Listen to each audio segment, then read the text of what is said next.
She didn't know he was watching. Nobody ever watched Patricia Osei. That was the point. You become invisible enough, small enough, quiet enough, and the world just flows around you like water around stone. She had perfected this. 8 years of practice. Not the karate, the disappearing. But tonight, in her tiny room with the mattress pushed against the wall and the dresser shoved into the corner, Patricia was not disappearing. She was a different thing entirely. She moved through the sequence like something with edges, sharp, controlled, devastatingly precise. Her breath came in measured bursts. Her strikes cut the air with a sound like a whispered threat. Her body knew this language better than any other, and it was speaking it fluently, freely, with every cell released from the performance of smallness she wore all day. She didn't hear the door open. She didn't see him, but Moo-jin Park saw her. And Moo-jin Park, who had not felt anything real in 3 weeks, who had buried his capacity for surprise somewhere beneath the rubble of a betrayal he hadn't seen coming, felt something shift in his chest so violently it almost knocked him backward. This woman, this quiet, invisible, unbothering woman who ironed his shirts and answered his questions in as few words as possible and moved through his penthouse like a ghost. She was standing in her tiny room destroying the air around her like she was born for war. He stood in her doorway and forgot, completely, why he had come. If you want to know how a heartbroken mafia boss ends up falling for his maid, it starts exactly here, in a doorway, in the dark, with a man who thought he had nothing left to feel, watching a woman who thought nobody was paying attention. By the end of this story, 2 people are going to be completely undone. One of them is going to go to war. The other is going to have to decide if a hard truth is better than a beautiful lie. And the moment that changes both of them forever happens in the last place either of them expected. Stay with me. If this is your first time here, welcome. Hit that subscribe button right now because this is the kind of story you're going to want to follow all the way through. 3 weeks before that doorway moment, Moo-jin Park had been a man about to get everything he thought he wanted. Ji-yeon was brilliant, composed, and she understood his world without flinching. He had chosen the ring carefully. He had planned the evening carefully. He had, for the first time in years, let himself want something openly. She looked him in the eye across the dinner table and said she was in love with Dae-young. Dae-young, his second, his most trusted, the man who had stood beside him through things that would have broken lesser people. Moo-jin didn't raise his voice. He didn't break anything. He sat very still for a long moment and then he said, "I see," in the same tone he used for quarterly reports, and he stood up and he left the restaurant and he drove home and he sat in his penthouse living room until 4 in the morning doing absolutely nothing. He kept Dae-young. Of course he did. Business was business and the organization couldn't absorb the disruption of cutting his second loose over something personal. This was the life. You separated feeling from function or you died. Moo-jin had always been exceptional at this. Except now he couldn't sleep. Except now the penthouse felt like a space specifically designed to remind him that he was alone in it. Except now he moved through his days with this splinter of a sentence embedded somewhere behind his sternum. She said she was tired of being afraid, and he couldn't locate it to remove it. He'd hired Patricia 4 months ago through an agency. She came with good references, asked for minimal communication, and had a quality he noticed in the first 5 minutes of her interview. She didn't perform. Most people performed for him. They were nervous, or they were trying too hard, or they were calculating. Patricia Osei sat across from him with her hands folded and answered every question directly, and when he asked if she had any concerns about the role she said yes. 1. She'd need the first weekend of every month free to call her family in Ghana without interruption. He had hired her before she finished the sentence. She was 26. She was quietly stunning in a way she seemed entirely unaware of. High cheekbones, deep brown skin, eyes that held an intelligence she kept carefully dimmed in professional settings. She did her work impeccably and communicated in the exact minimum required and never, not once, behaved as though she needed anything from him beyond a paycheck. This should have made her completely unremarkable to him. Instead, he found her oddly stabilizing. She didn't shift the atmosphere when she walked into a room. She didn't want anything from him. After 3 weeks of everyone around him either tiptoeing carefully or watching him with that particular look that mixed pity with self-protection, Patricia's complete disinterest in his emotional state was the closest thing to peace he could find. He did not examine this too closely. He was not, at this point, examining anything too closely. Then came the night he couldn't sleep. He had walked down to the kitchen for water and heard something from the far end of the hall. A sharp rhythmic sound, controlled, deliberate. He had followed it without deciding to. And he had put his hand on her door and pushed it open, and his whole understanding of who was in his house quietly rearranged itself in about 4 seconds. Patricia spun. Fast. So fast he barely registered the movement before she was facing him, chest heaving, one arm still raised, and they were close. Close enough that he could see her eyes go from fierce to startled to furious in real time. "You should have knocked." Her voice was controlled, but her jaw was tight. "Where did you learn that?" "That's not an answer to what I said." "No." He didn't move from the doorway. "Where did you learn that?" She stared at him for a moment. She was still breathing hard.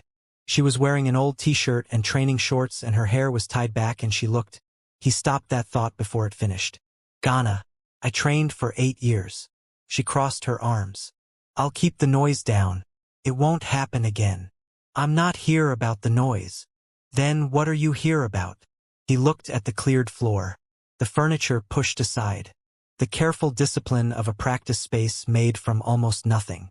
"Train with me." Silence. "No," she said. "I'll increase your salary." Still no. He looked at her. She looked back at him steadily, waiting for him to accept the answer and leave. And he didn't know where it came from. It was not a word he deployed casually. It was not a word most people in his life ever heard from him. But he said, "Please." Patricia blinked.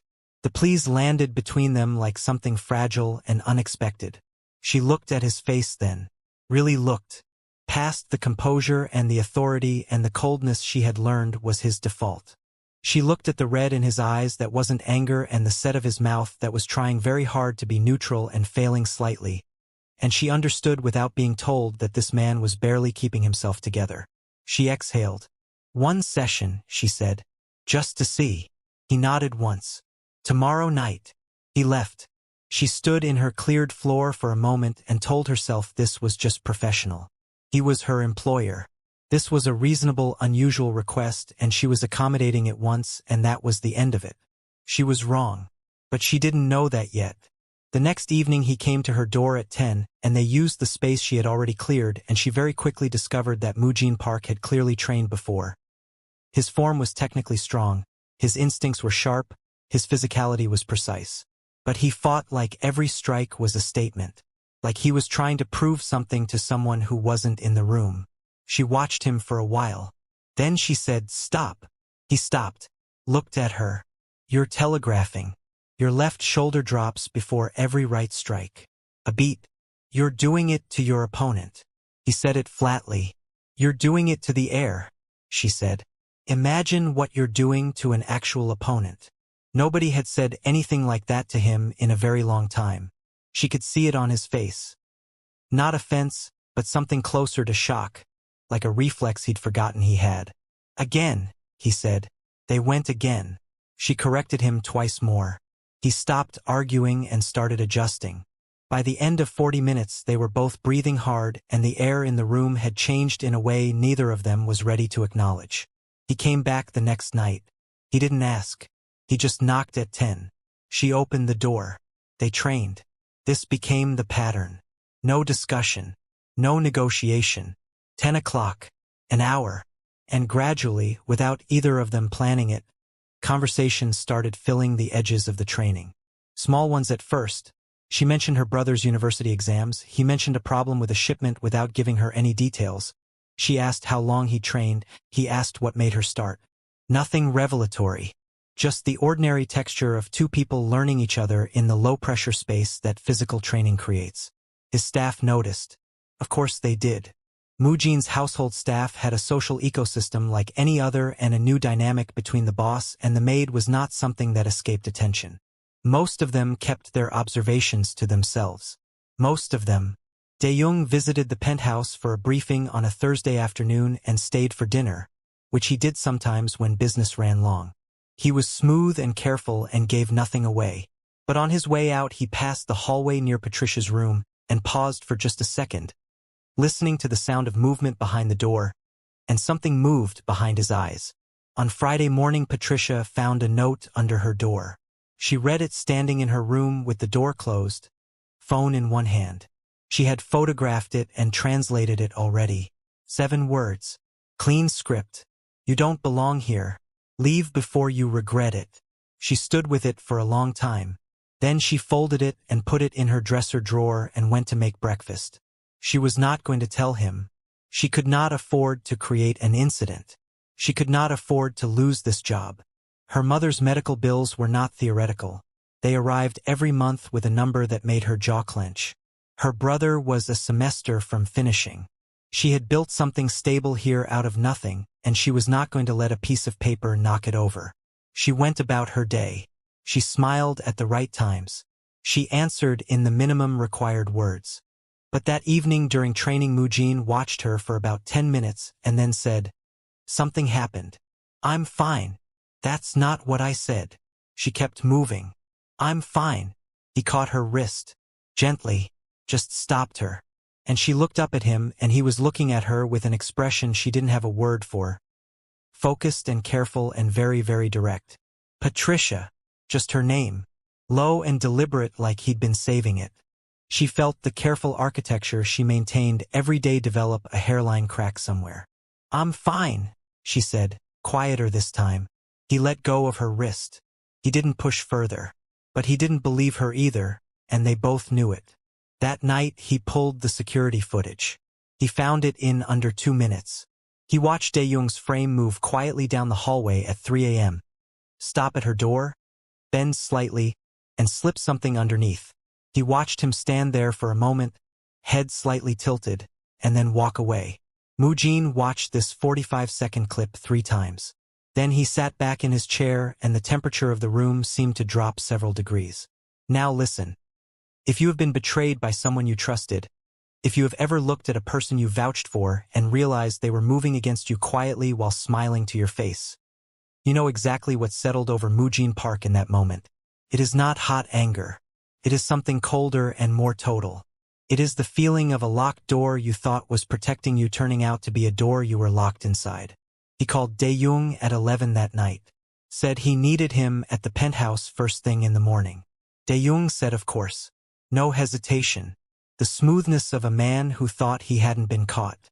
In the morning Moo-jin had the footage on his office screen when Dae-young walked in. He didn't stand. He let him come fully into the room. Then he turned the monitor.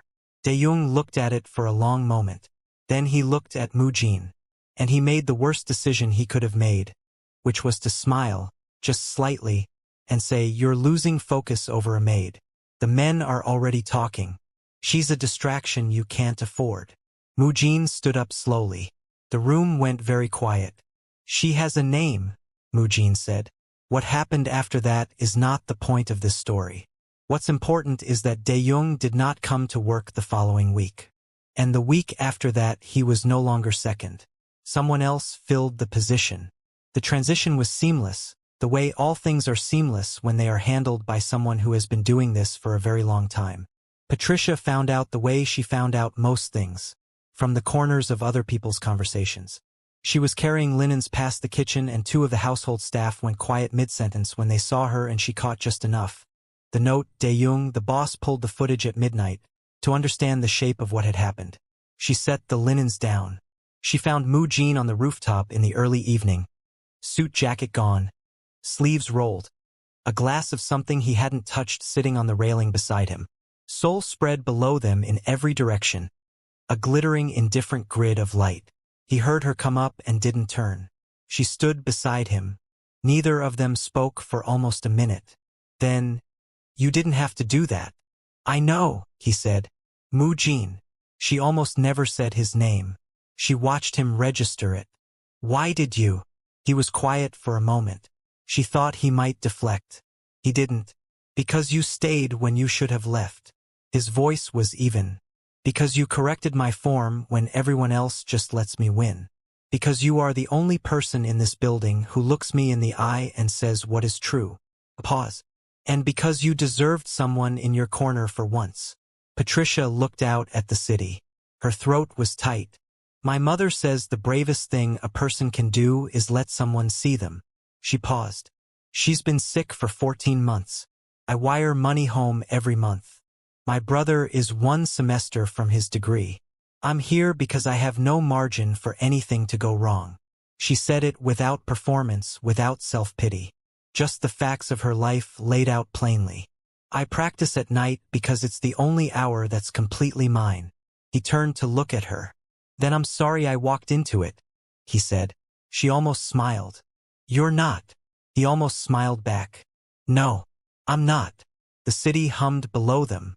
Neither of them moved to close the distance between them, but neither of them moved away, and that in itself was something enormous, something that hadn't existed in either of their lives for a long time.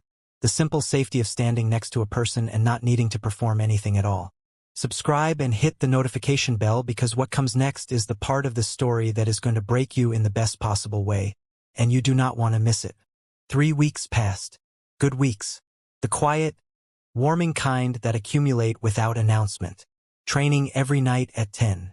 Conversations that grew longer at the edges.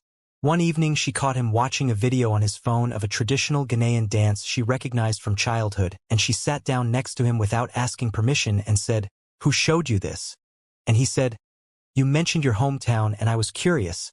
And something happened to her face that she immediately tried to suppress. He saw it. He didn't say anything, but he saw it. One Sunday morning she made groundnut soup because she was homesick and hadn't been able to afford the ingredients until now, and she made enough for 2 without really deciding to. She left a bowl outside his office door with no note. An hour later she heard him stop in the hallway, and then silence, and then the soft sound of the bowl being lifted. He didn't mention it. But that night at training he said completely unprompted, "The soup was exceptional." And she said, "It was my mother's recipe." And he said, "Tell her it's extraordinary when you call her this weekend." And Patricia had to look at the wall for a moment because something was pressing against the back of her eyes. Then her brother called. It was a Tuesday. She was in the kitchen.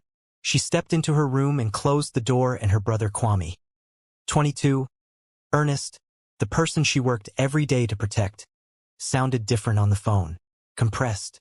Like he was trying to speak normally through something that wouldn't let him be normal. She made him tell her. He had borrowed money 8 months ago to cover a gap in his fees, just a short-term thing. He said he was going to pay it back, he said, from people he found through someone at school. He hadn't understood at the time who they were. He understood now. The debt had grown. They were at his door. And they had connections, Kwame said, his voice dropping. They have connections that go to Seoul, Patty. Somebody told them where you work, and they said, "Stop," she said. "Don't say anything else on this phone." She sat on the edge of her bed after the call, and her hands were completely steady because she was in crisis, and in crisis she always went still. She thought about the note in her dresser. She thought about the note being the smallest version of what threats looked like. She thought about the fact that the people coming for her brother now knew she was in the home of one of Seoul's most powerful men, and what that meant for what they might ask for. She was not safe here. Worse, Moo-jin might not be safe because of her presence. She needed to leave. She needed to give notice professionally and cleanly and disappear. She started pulling back the next morning. Not dramatically, she was too controlled for dramatic. Just a degree of distance. She stopped training. Said she wasn't feeling well. She was technically accurate. She was not feeling well. She was feeling like the floor was dissolving beneath her. But that was not information she planned to give anyone. She booked a flight home for the following Friday. Moo-jin noticed within 48 hours.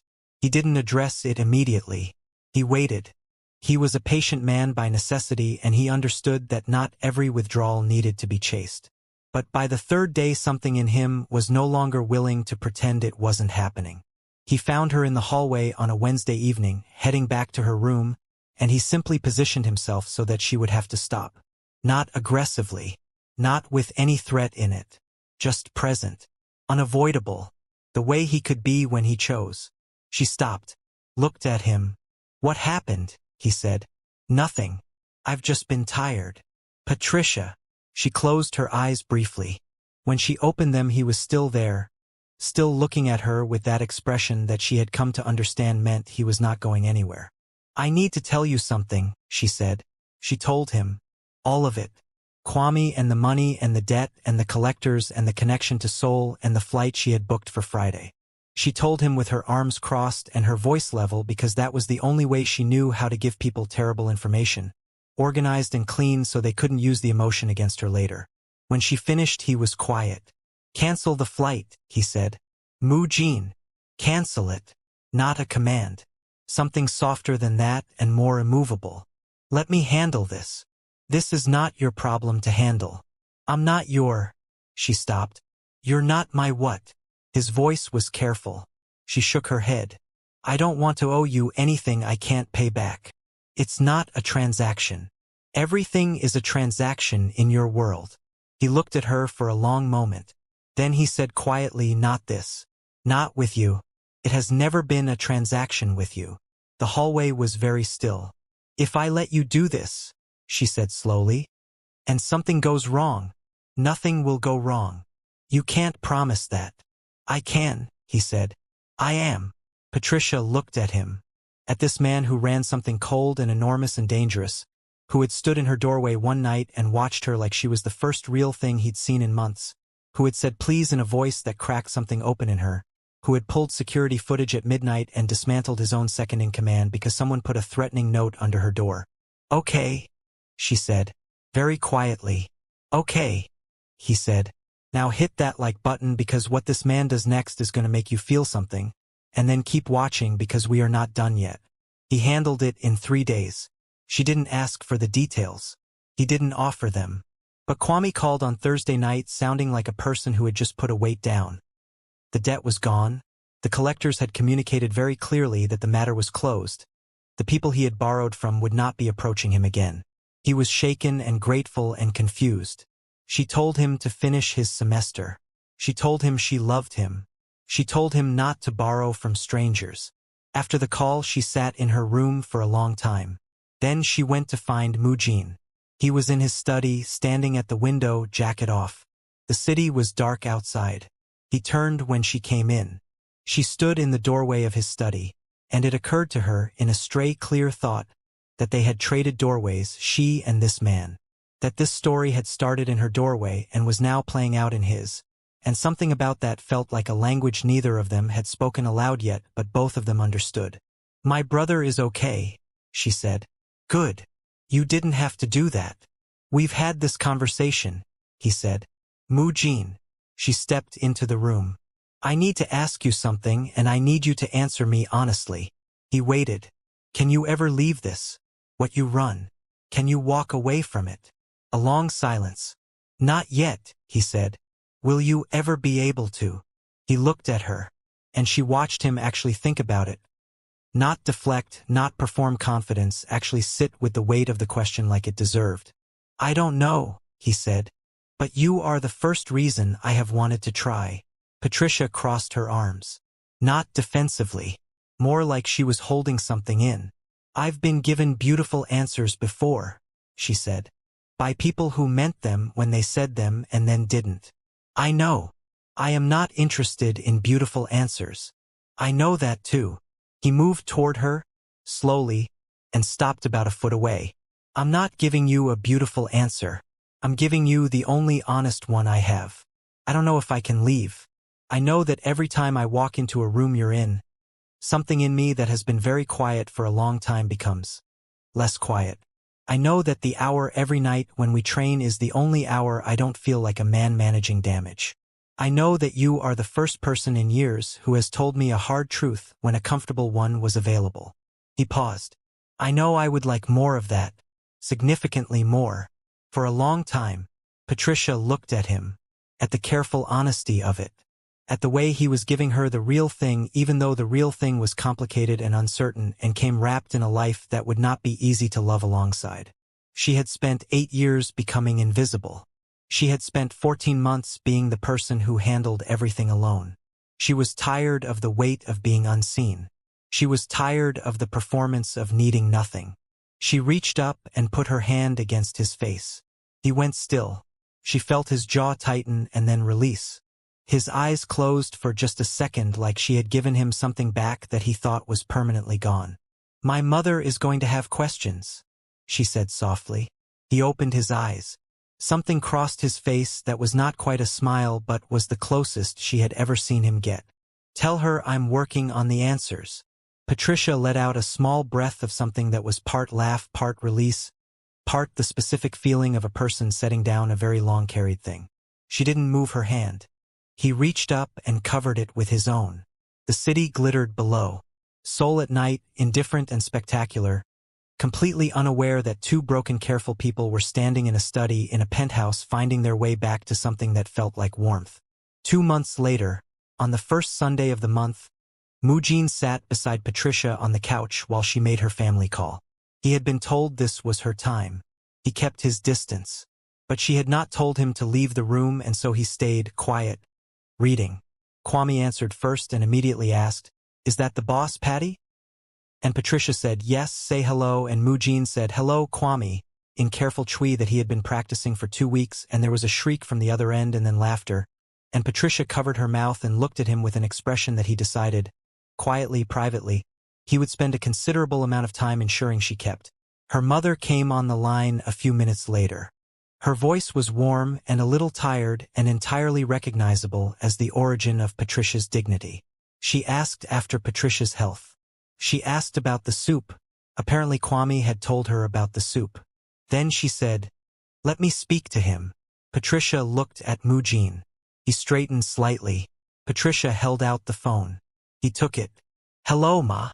And on the other side of the call, in Accra, Abina Osei asked the man who had protected her son and stood beside her daughter, "Are you going to take care of her?" The answer came without hesitation. Quiet, certain, and completely without performance. "Yes, ma'am. I intend to." Patricia was looking at the window. Her eyes were very bright. That night at 10, out of habit or love or both, she cleared the floor of her room. He knocked. She opened the door. He was leaning in the same doorway where everything had started, the same man who had walked in Heartbroken and walked out changed, and he was looking at her with the expression she no longer had to read carefully because she knew it entirely now. It was the expression of a man who had come home to something he didn't know he was looking for. She tilted her head toward the cleared floor. He stepped inside. And that was everything. That was all of it. Two people who had each learned the hard way that the world does not hand you softness. Standing in a tiny room, in the late quiet of a Seoul night, choosing it anyway. Thank you so much for watching all the way through. If the story moved you at all, hit that like button and leave a comment telling me which moment got you the most. Was it the doorway? The please? The phone call to her mother? Tell me below. Subscribe so you don't miss the next chapter, because Moo-jin and Patricia are not finished yet, and what comes next is going to change everything all over again.